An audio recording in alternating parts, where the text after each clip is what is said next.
कैसे हुई महाकाल ज्योतिर्लिंग की स्थापना।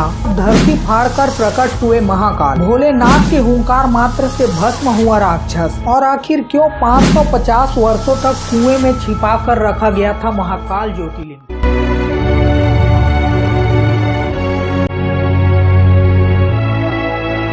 महाकाल मंदिर के वो रहस्य जिन्हें जानकर आप भी कहेंगे जय महाकाल। महाकालेश्वर ज्योतिर्लिंग मध्य प्रदेश के उज्जैन में स्थित है। कहते हैं कि पृथ्वी पर महाकालेश्वर शिवलिंग ही मान्य शिवलिंग है। तो चलिए जानते हैं 12 ज्योतिर्लिंग के शिव धाम में कैसे हुई महाकाल की स्थापना। अकाल मृत्यु वो मरे जो काम करे चंडाल का, काल उसका क्या बिगाड़े जो भक्त हो महाकाल का। कालों के काल महाकाल राजा की महिमा अद्भुत है। आकाश में तारक शिवलिंग, पाताल में हाटकेश्वर शिवलिंग और पृथ्वी पर महाकाल शिवलिंग ही मान्य शिवलिंग है। जब धरती फाड़कर प्रकट हुए महाकाल। पौराणिक कथा के अनुसार वेद प्रिय नाम का एक ब्राह्मण अवंतिका नामक नगर में रहता था। वो शिव का परम भक्त था। प्रतिदिन पार्थिव शिवलिंग बनाकर बाबा की पूजा करता था। एक बार दूसर नामक राक्षस नगर में आया और लोगों को धार्मिक कार्य करने से रोकने लगा। राक्षस को ब्रह्मा जी से विशेष वरदान प्राप्त था। इसी कारण उसका आतंक बढ़ता गया। राक्षस की पीड़ा से दुखी होकर अवंतिका नगरी के सभी लोगों ने शिव से रक्षा के लिए विनती की।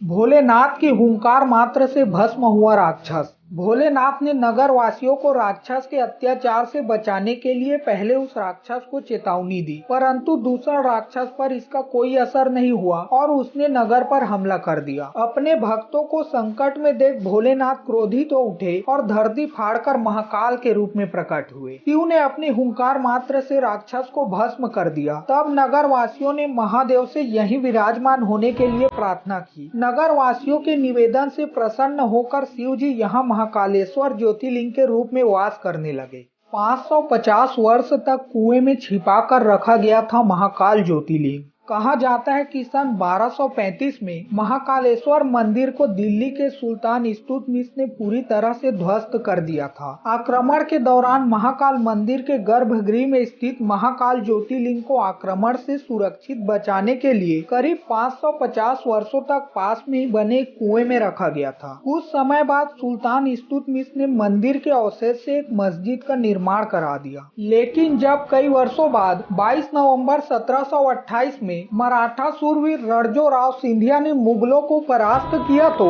उन्होंने मंदिर तोड़कर बनाई गई उस मस्जिद को गिरा दिया और 1732 में उज्जैन में फिर से मंदिर का निर्माण करा दिया गया। तब ज्योतिर्लिंग को कुएं से बाहर निकालकर मंदिर में पुनः स्थापित किया गया। तब से लेकर आज तक महाकाल मंदिर का विस्तार होता ही जा रहा है। हाल ही में 11 अक्टूबर 2022 को भारत के प्रधानमंत्री नरेंद्र मोदी ने 850 करोड़ रुपए की लागत से महाकाल लोक का निर्माण करवाया है। अगर आपको इसी तरह के रहस्य जानने की इच्छा हो तो इस वीडियो को लाइक और चैनल को सब्सक्राइब या फॉलो करके कमेंट में जय महाकाल जरूर लिखेगा। बहुत जल्द फिर मिलते हैं इसी तरह की एक और वीडियो के साथ। तब तक के लिए जय महाकाल।